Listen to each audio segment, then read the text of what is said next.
Opa, a galera já está entrando aí. Vocês estão conseguindo me ouvir?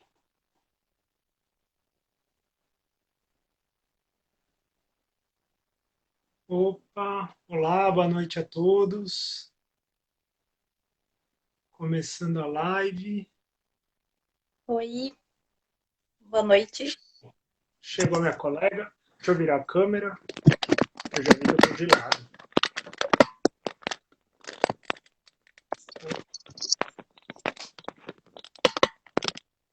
Aí, foi?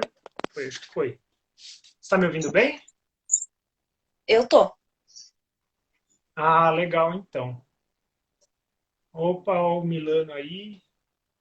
Olá, olá a todos. Bom, pessoal, então começando a live hoje, o tema vai ser a decisão de ontem do ministro Edson Fachin do STF acerca das investigações, né, da Lava Jato, em que ele anulou todos os processos da Lava Jato do ex-presidente Lula. Eu fiz uma colinha aqui, por isso que eu estou olhando para o lado, tá? Bom, então por que, para começar, que eu chamei minha colega aí, a doutora Carla? Se apresenta aí para o pessoal, fala da sua área de atuação, em que você está fazendo após. Uhum. Então, eu sou advogada criminal, faço pós, né, em Direito Penal e Criminologia pela PUC, né, do Rio Grande do Sul. Eu Uhum. atuo na área criminal, fui estagiária do Ministério Público do Estado de São Paulo por 2 anos. Então, tenho um pouco de bagagem, assim, sobre esse tema, né. Sim, exatamente. Então, beleza.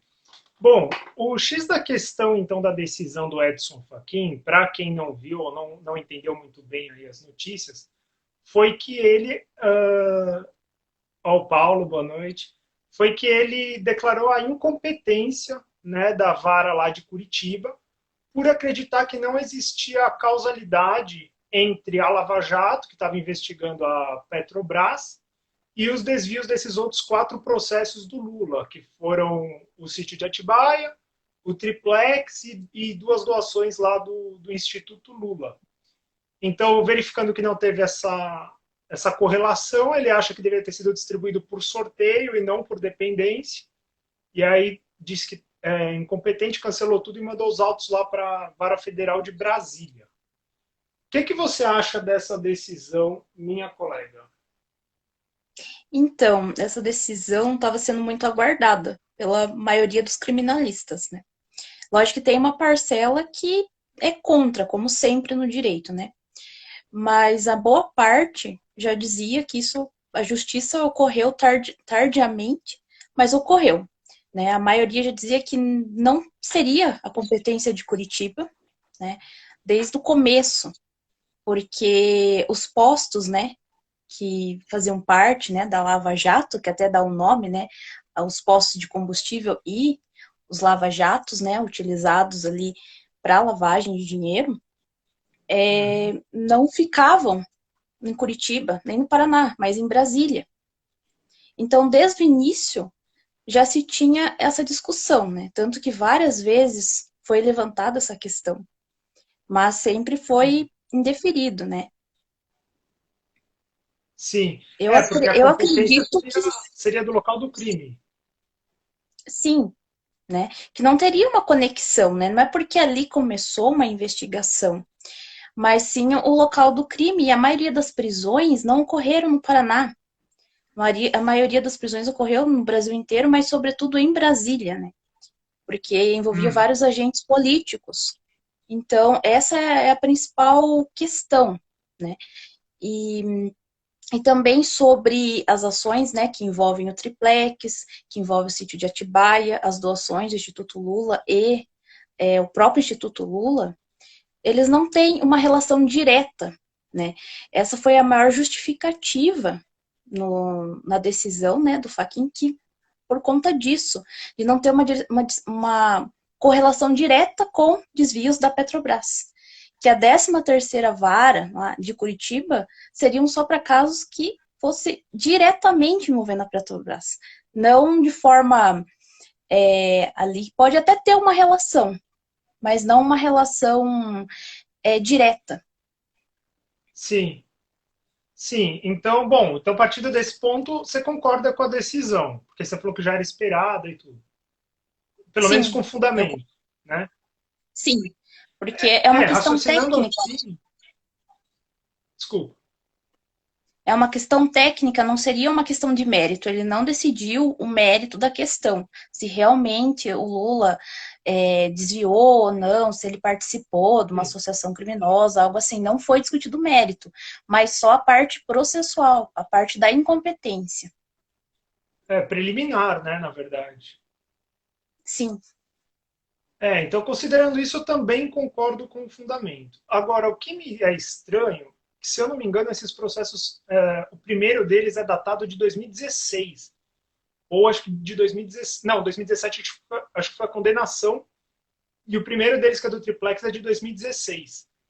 E aí Isso. a questão que fica é, como que isso que é uma preliminar, né, uma questão de ordem pública, a competência, só foi visto agora, 5 anos depois, sendo que eu nem preciso ler para ter certeza que a defesa do Lula alegou isso desde o princípio. Então, é uma questão, assim, que deveria ter sido decidida desde o início, né? Mas é uma questão Hum. política. A gente sabe que não é um processo, vamos dizer assim, normal, entre aspas, né? É um processo que envolve muitos interesses, interesse político também, né?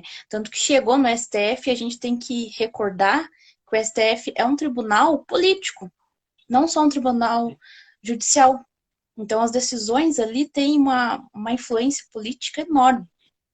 E até por isso, né? Como que um magistrado de primeiro grau, de segundo grau, vai decidir algo tão impactante, né? Porque sendo decidido pelo próprio STF já teve um impacto enorme, podemos dizer, na economia, na mídia, na política. Então, vamos dizer assim, é um caso difícil, né? Sim. Não é qualquer, vamos dizer assim, não é qualquer juiz que vai ter, assim, a coragem, né? Porque ele vai impactar e muito a sociedade. Sim, mas se por exemplo, no caso o Sérgio Moro, tivesse reconhecido a incompetência desde o início, não teria o impacto que está tendo agora. Justamente porque para a Exatamente. sociedade no geral não geraria esse sentimento de insegurança jurídica, de que as coisas mudam de uma hora para outra anos depois. Sim, exatamente, eu concordo com isso. Isso deveria ter sido feito desde o início. Mas também aí entra opiniões, né? Muita gente falou assim que, né, falando do Moro, eu sou partidária, eu não sou pró-Moro, nem direita, nem esquerda, mas muitas pessoas falaram que o Moro se utilizou disso para uma ascensão. Ele sabia que, né, da incompetência, mas utilizou isso para uma forma de ascensão também aí na imprensa, como profissional. De promoção pessoal, né? Sim. Sim, só respondendo a Letícia, ele perguntou, sim, pode fazer perguntas, fiquem à vontade aí quem está assistindo agora. E só retomando esse tópico, então, da promoção pessoal, isso é uma coisa bem interessante porque, pelo que eu vi, tem uma parcela das pessoas e da mídia acreditando que a decisão foi para salvar o Moro de ter a sua suspeição configurada, porque tem um outro processo lá correndo para declará-lo suspeito, né? Você Uhum. acredita nisso também? Você acha que o objetivo do Faquin foi tirar o Moro da reta? Eu acredito que não. Pode pode ser, mas eu acredito que não, porque de qualquer forma, não é uma competência que foi julgada ali universal, né? Então, de qualquer forma, a questão do Moro vai ter que ser resolvida Sim. posteriormente, né? Então, Então, eu acredito. isso é Pode uma falar. coisa que eu acho que eu discordo um pouco. Antes, só respondendo a Letícia, o que é suspeição? Suspeição é quando o juiz é declarado suspeito para julgar aquele caso, então ele deve se abster de julgar o caso por ter alguma circunstância que já é taxativamente prevista nos códigos processuais, tanto civil quanto penal, para julgar aquilo. Então, por exemplo, o juiz não pode julgar o caso do filho dele, né? Ele é suspeito. E, enfim, correto, doutora Carla? Isso, tem a suspensão e tem o impedimento também, né? Quando ele é impedido. E quando ele é. Sim. O impedido é quando absolutamente ele não pode, de forma nenhuma, ali, se pronunciar sobre o processo, né? E a suspeição é uma questão de amizade. Ele é suspeito, ele não é impedido, né? O impedimento, ele é mais, vamos Esse dizer exemplo que eu assim. dei acho que seria impedimento, né? Oi? Esse exemplo que eu dei acho que seria impedimento, né? Do Seria juiz julgar o impedimento, juiz, né? isso. Uhum. Certo. Bom, então tá dito aí o que é suspeição, e agora sobre o lance de querer tirar o Moro da reta, né? É, eu entendo que você falou que acha que não, porque isso vai ser decidido do mesmo jeito, né? Tanto é que eles estavam julgando isso Uhum. hoje. Mas, independentemente do objetivo do Fachin, eu discordo um pouco deles ainda estarem julgando a suspeição do Moro. Porque nesse ponto, pelo menos a princípio, eu compactuo com o entendimento do Fachin de que houve a perda do objeto. Porque até pela ordem processual, a competência é uma coisa que precede a característica do juiz. Porque antes de você fixar a competência, você nem sabe qual vai ser o juiz. Então, primeiro você analisa a competência.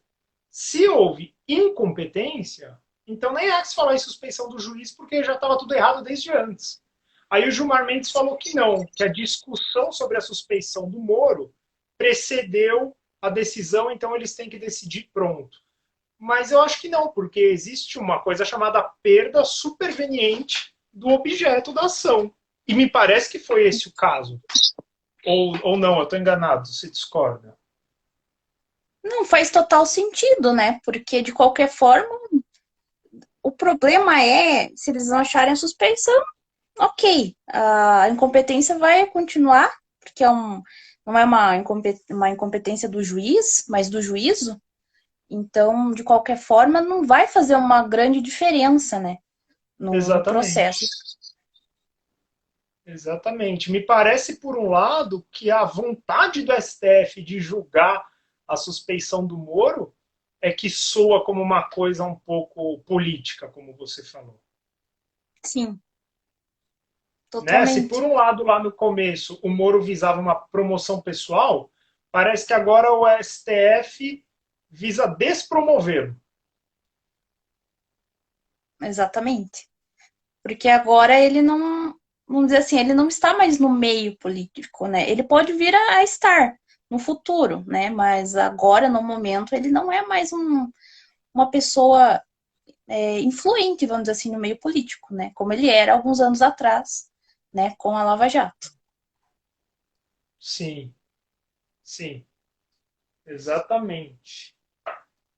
Bom, e aí, outra pergunta. Você acha que os atos já praticados no processo podem ser convalidados em Brasília? Ou você acha que essa incompetência já exige a nulidade de todos os atos? Eu acredito que já que tem a incompetência, os atos, desde a denúncia, né, como foi decidido, eles estão nulos, né? Então eu acredito que não tem como convalidar, porque o processo ele tá inteiro ali maculado, né? Ele Uhum. já não é um processo legal, vamos dizer assim. Ele tá contra as regras, né? Do Código Penal. Então eu acredito que não tenha como convalidar isso. Sim, e aí a chance de ocorrer uma prescrição é gigante. Sim, a prescrição ou uma absolvição. Se é que o juiz federal lá de Brasília vai aceitar a denúncia, né? Porque se até a denúncia, o recebimento da denúncia foi anulado, ele pode Sim, rejeitar a denúncia do Ministério Público e um abraço para tudo. sim, exatamente. Exatamente. Então, ali é um novo processo que vai se iniciar, né? Só a parte mesmo investigatória, né, que é um procedimento administrativo que não tem como. Mas a partir da denúncia, inteiramente anulado, né, pela incompetência. Sim, sim. Ó, o Paulo aqui perguntou: se o Moro for punido no julgamento da suspeição, todos os processos que antecederam na Lava Jato serão cancelados? Como fica o traficante que foi preso junto dos corruptos? Ele é solto? Quer responder essa, doutora? Na verdade,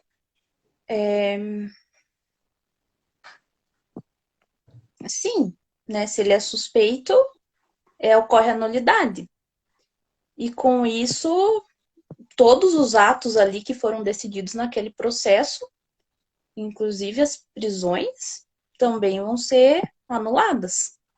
Até um novo, né, um novo juiz, no caso, né, ou juízo, se for o caso, como é uma suspeição, então a incompetência do juiz, né, vai ser distribuído. Agora ele nem está mais, né, vai ser para outro juiz decidir essa situação. Mas todos os atos são nulos, né, eles são como se eles nunca tivessem existido. Então, se ele determinou, né, a prisão de um traficante, mesmo que seja uma prisão legal, vamos dizer assim, uma prisão que está dentro, né, tem prova, tem autoria, materialidade, ela vai ser anulada da mesma forma porque ela está maculada pela incompetência. Certo. Muito bem respondido. Agora, por falar em atos nulos e anuláveis, e fugindo um pouco do tema também, como que fica o uso pelo STF de provas consideradas ilegais, né? E aqui eu estou me referindo aos áudios hackeados lá que eles estão aparentemente usando para definir a suspeição do Moro. Aí a gente tem uma situação bem complicada, porque a gente está falando do STF, né? É, A gente já sabe que o que vale para o resto do processo penal do Brasil não vale para o STF. A gente tem uma certa excepcionalidade quando se fala de STF no Brasil. o que é Então, muito triste. é muito triste, né? Até se a gente for falar da questão lá da investigação das fake news, né? Contra os ministros e tudo mais, a gente entra numa seara muito grande ali de provas ilícitas, né? De iniciar o processo, né? A própria pessoa que se sente vítima. Então, a gente está num sistema ali inquisitivo, Uhum. extremo, né? A própria pessoa que julga, né? É a pessoa que faz a denúncia.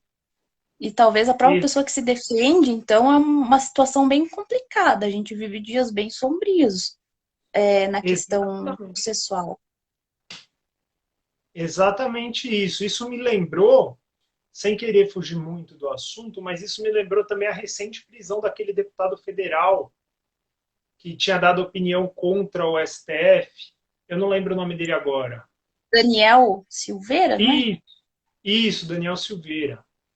Uhum. Eu pensei, na hora eu pensei nisso que você falou, do sistema inquisitivo, porque foi o STF que promoveu a ação, porque o STF foi o vitimado, ele julga, ele determina mandado de prisão em flagrante, que até então nunca ninguém tinha ouvido falar, e então, assim, tanto é que o cara recorreu para a Corte Interamericana de Direitos, né?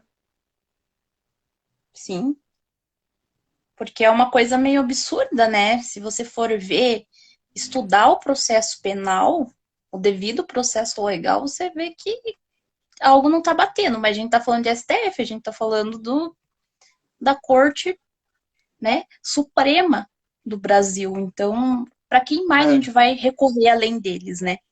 Só para a Corte Interamericana mesmo, não tem mais para quem recorrer. Então, é uma situação assim, chegou no STF, eles se sentem deuses, querendo ou não, é isso. e é até engraçado porque agora mesmo aí nesse caso do Lula, né, o Fachin declarou a nulidade dos processos e a PGR já disse que vai recorrer da decisão, mas quem vai julgar o recurso é o relator, que é o próprio Fachin. Então ele vai julgar o recurso contra a decisão dele e é isso, vai ficar decidido assim. Uhum, sim. E mesmo que vá, né, para plenário, já tem uma grande de ser de também em plenário ser reconhecido, né, a decisão monocrática. Então, eu acredito que não tenha o que fazer, né? Só se e também há a possibilidade que ocorra mais para frente um outro entendimento do STF, né? Porque os entendimentos do STF são mutáveis. O que ele entendia 2, 3 anos atrás não é o que ele entende hoje. Então tudo depende Sim, do contexto político que a gente está vivendo. sim. Como já aconteceu diversas vezes no STF, inclusive com a prisão em segunda instância, né? Que Uhum, sim. foi, voltou, E né? incrivelmente a prisão em segunda instância, esse entendimento foi na época que o Lula estava preso, né? É, Bem numa época importante, uma época de eleição. Então, muitos juristas, muitas pessoas falaram, isso foi um entendimento utilizado apenas para barrar o Lula, para ele continuar preso, né? Porque sim, ele ia recorrer, até chegar no STF e vamos dizer assim, ser decidido, vamos dizer assim, ia demorar muito, ia passar as eleições. Então, o que a gente vai fazer? Vamos ter um entendimento para barrá-lo.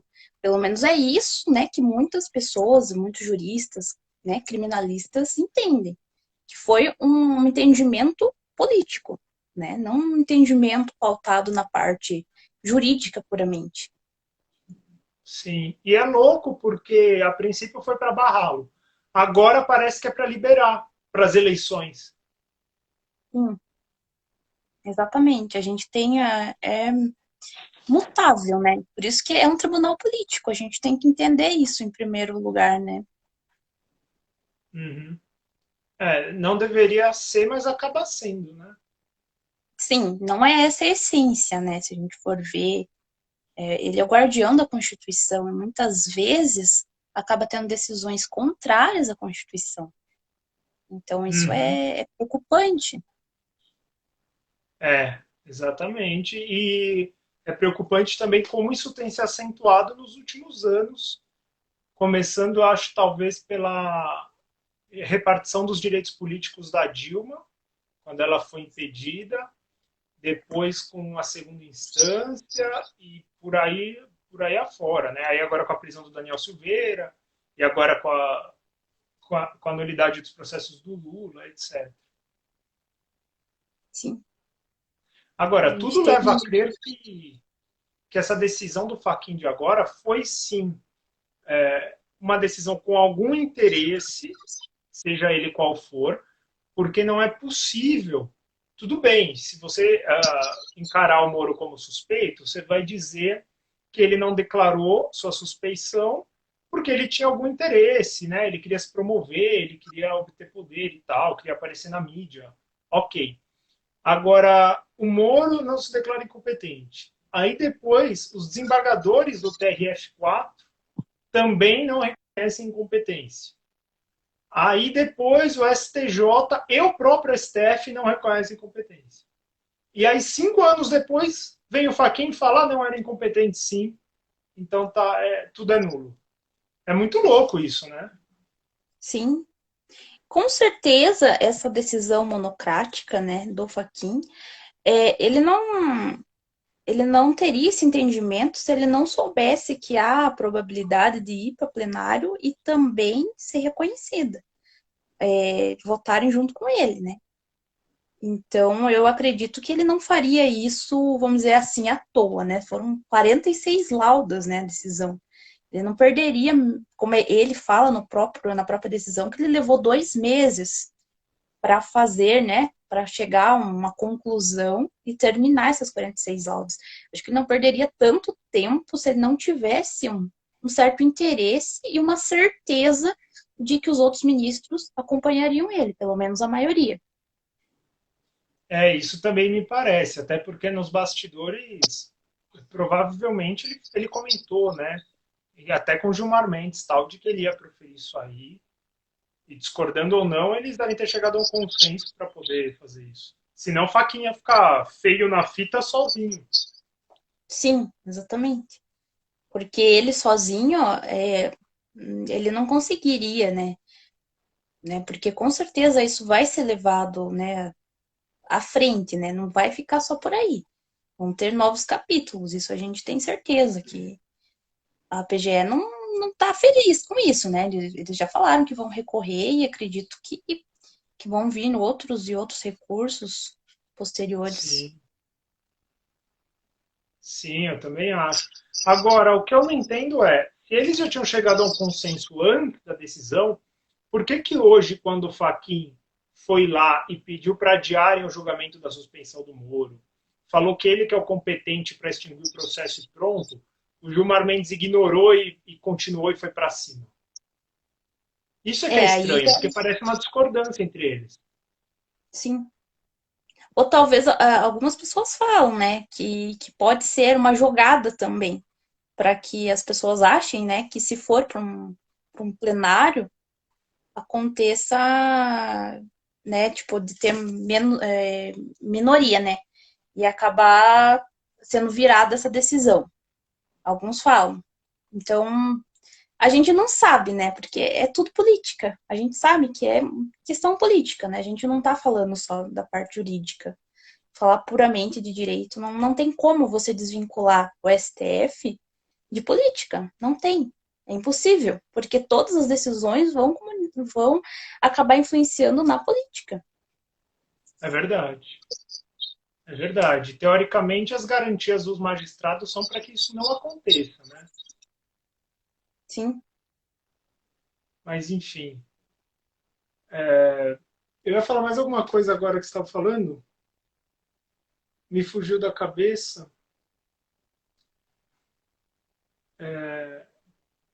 Bom, agora provavelmente o Lula também se candidata, né? Ano que vem. Não sei. Que a esquerda, né, tem uma carência de alguém com uma representação tão forte quanto o Lula. Isso é Sim. fato, né? Então, e agora eles têm, né? Tanto que o centro, né? O centrão, como falam, eles estão agora. Quem que eles vão levar para representar o centro que seja tão forte quanto o Lula, né? É, Então, exato. Lembrei o que eu ia comentar com você.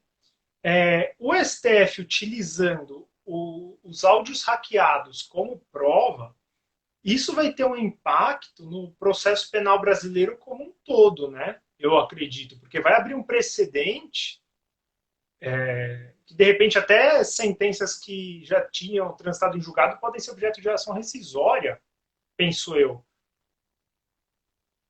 É ou não é? sim, Porque vão poder ser resgatadas provas que antes não tinham sido admitidas, ou vão poder ser ajuizadas novas ações penais com provas que antes não poderiam ser admitidas, e tudo obtido assim de forma escusa. uhum. E vai Só que a ficar gente, complicado para o magistrado de primeira instância discordar do entendimento do STF e falar: não, não vou aceitar isso. sim, isso com certeza vai levar a muita discussão. E pode ser que seja utilizado esse entendimento para uma situação específica. E lá na frente seja mudado esse entendimento. A mesma coisa aconteceu com a segunda instância. O entendimento, né, da segunda instância foi enquanto eles necessitavam disso. A partir do momento que eles não tinham mais motivo para isso, e motivo político, né, que a gente está falando, o entendimento foi mudado. Passou-se a ter um entendimento realmente constitucional, né? Então, eu acredito que isso possa ocorrer, né? Vai ter uma insegurança jurídica enorme, como teve, né? Das condenações em segunda instância. E depois Sim, que não for mais necessário isso, acredito que possa ter outro entendimento. Porque o STF, se você for ver, acontece muito isso. Ele tem um entendimento enquanto é necessário. A partir do momento que não é mais necessário, se muda o entendimento. Então, a gente tem uma insegurança jurídica enorme no Brasil. A gente não pode confiar na decisão do STF, porque ela é mutável. sim, é uma insegurança gerada por quem deveria garantir o cumprimento da Constituição e a segurança jurídica, né? Sim. Exatamente. Ó, o Paulo aqui perguntou: há chances do Tribunal do Distrito Federal prosseguir no processo com o mesmo parecer do Moro?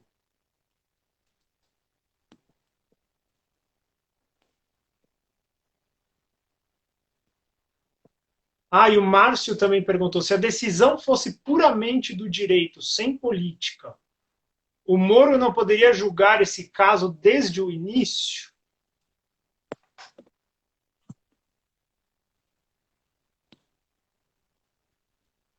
Pelo que eu entendi, a dúvida do Márcio veio antes da do Paulo, já vou responder a do Paulo.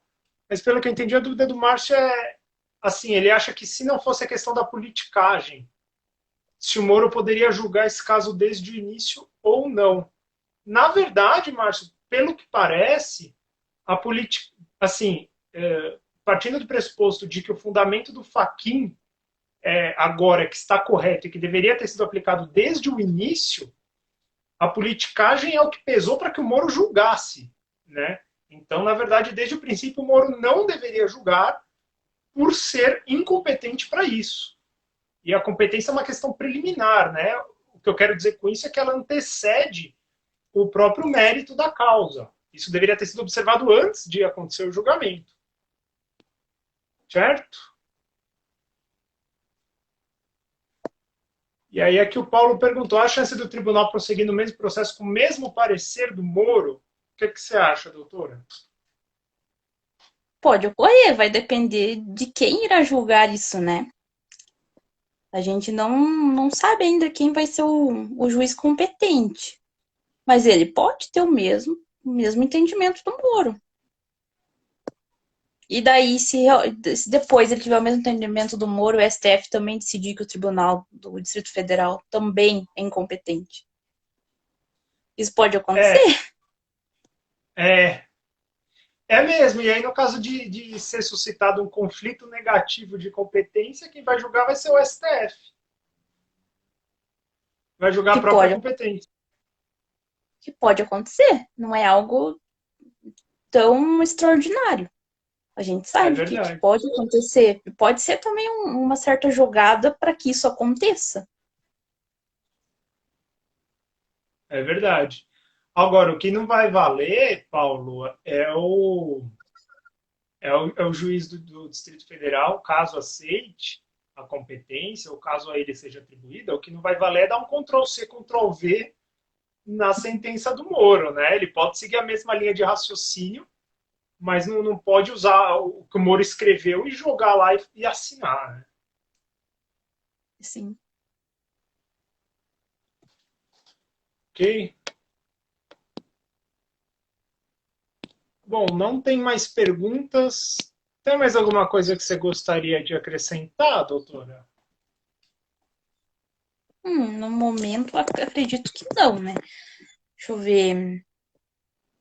A gente falou, né, dessa incompetência do Sim. Lula.